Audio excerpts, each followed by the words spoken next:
வெண்பருத்தி நூலெடுத்து வாய் வெடிச்ச பூவெடுத்து நான் அணிஞ்சிட தொடுத்து வச்ச நடினமான மாலை இது.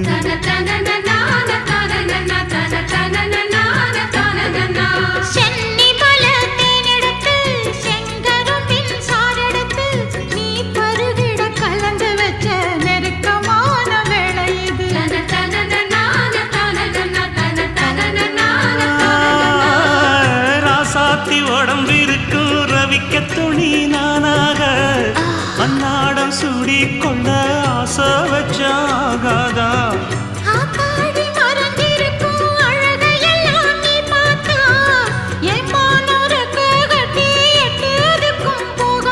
அடிச்சி சக்கரையே எட்டி நீயும் நிக்கிறியே நான் ஏங்கி ஏங்கி பாக்குற போறாங்க பண்ணுறியே.